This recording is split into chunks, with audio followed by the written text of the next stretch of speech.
Just when you thought she might, for a single second, take a break from milking every last PR opportunity, she decides to drop an utterly tone-deaf Veterans Day reel on Instagram.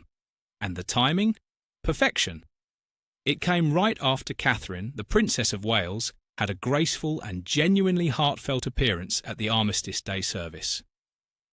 So, let's paint the scene, shall we? You have Catherine standing there in the crisp British air, honouring the fallen with actual dignity. And where's Meghan? Oh, she's across the ocean, on her phone, scrolling through ancient clips of her husband sprinting towards a helicopter during his Afghanistan tour, thinking, yes, this one just screams authenticity. Because really, nothing says respect for our veterans quite like a recycled, decade-old video and a caption pulled straight from the Hallmark School of Hollow Gestures. Her post read, "As my husband says, once served, always serving. Thank you to all who served, sacrificed, and continue to serve, honouring you on Veterans Day and every day." Touching, right? If by touching you mean lifelessly scripted and dripping with a PR varnish so thick it could double as a gel manicure. It even came with a photo of Harry at a hospital, looking just solemn enough to fool absolutely no one. Now timing is everything, isn't it? Meghan's little tribute conveniently dropped just days after she was caught not wearing a poppy during Remembrance Weekend. The excuse? Apparently, poppies aren't widely available in America. Sure, Meg. And I suppose humility isn't widely available in Montecito either. She was far too busy living it up at Kris Jenner's 70th birthday bash and sipping champagne under the chandeliers at Jeff Bezos's $165 million mansion. The only thing more lavish than the party was the sheer irony of it all. Because here's the kicker. Catherine spent November 11th honouring real heroes. Meghan spent it honouring herself. And cue the obligatory clip of Bunker Harry reenacting his best action movie fantasy, running toward that helicopter in a cloud of manufactured adrenaline drama. Except, according to actual veterans, Harry's military career was more Call of Duty than Call of Courage, more about optics than ops, more time in bunkers than on battlefields. This is the man who couldn't even keep his uniform controversy-free. Remember, that time he thought dressing up as a Nazi was a brilliant idea. Apparently, nobody told him that was in poor taste. Shocking. Harry's record just reads like a PR agent's fever dream gone horribly wrong, bragging about his kill count in his memoir, tossing around racial slurs while serving, skipping his memorial duties for the Royal Marines, men blown up by the IRA, so he could go to the Lion King premiere and pitch Disney voiceovers for his wife. You honestly cannot make this stuff up. But let's get back to Meghan, the Duchess of Delusion.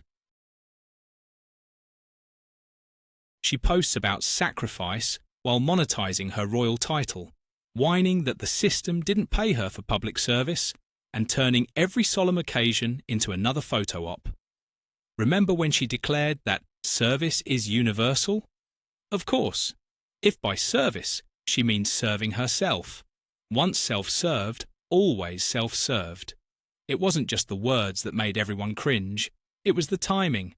Her PR radar seems to work on a 24-hour delay, only pinging when Catherine starts shining too brightly.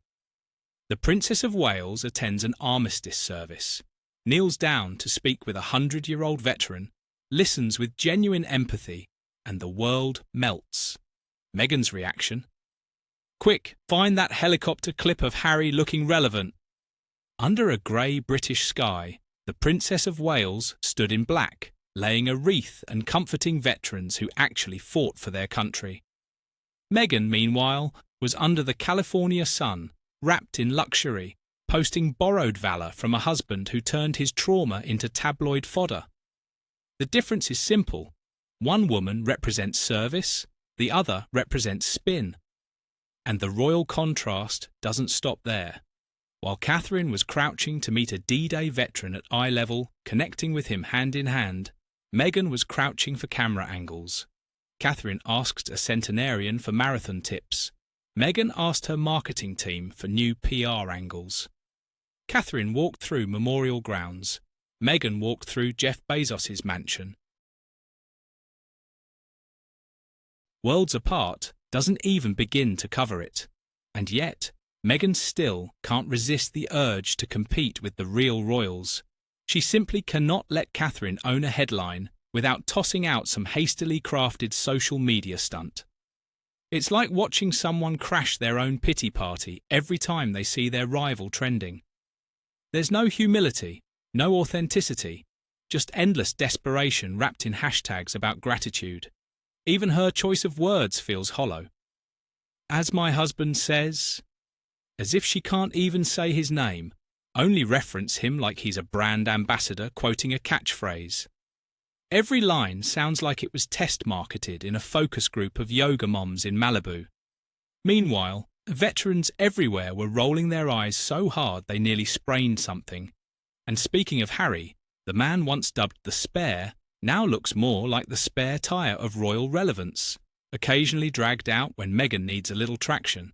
He's gone from Captain General of the Royal Marines to Captain General of self-promotion. Every time Meghan needs to appear noble, she trots him out like a PR mascot in fatigues. Their entire brand is built on contradiction. Privacy through podcasts, service through selfies, dignity through documentaries.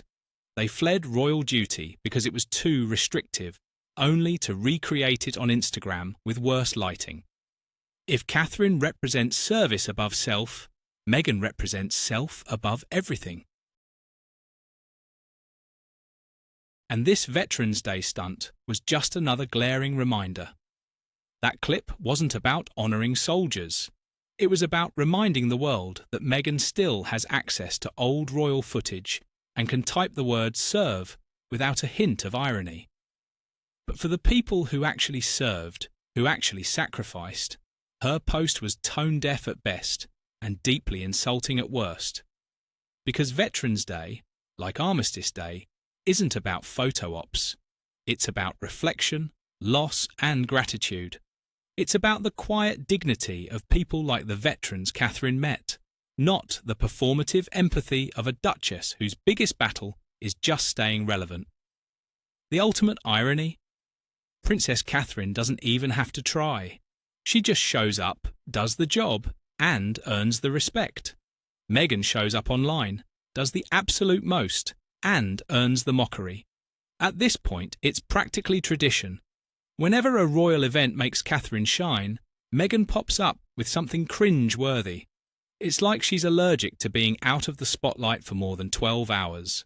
The problem is, every attempt to reclaim relevance just highlights how far she's drifted from anything remotely authentic. So Meghan's Veterans Day post will join her long list of PR flops. Ill-timed, tone-deaf, and absolutely dripping with irony. Because when your husband once dressed as a Nazi and now sells books bragging about his kill count, maybe a little less grandstanding about honouring veterans would be wise. Meanwhile, Princess Catherine will keep doing what she does best, leading with grace, showing up without fanfare, and making a difference without needing to scream about it.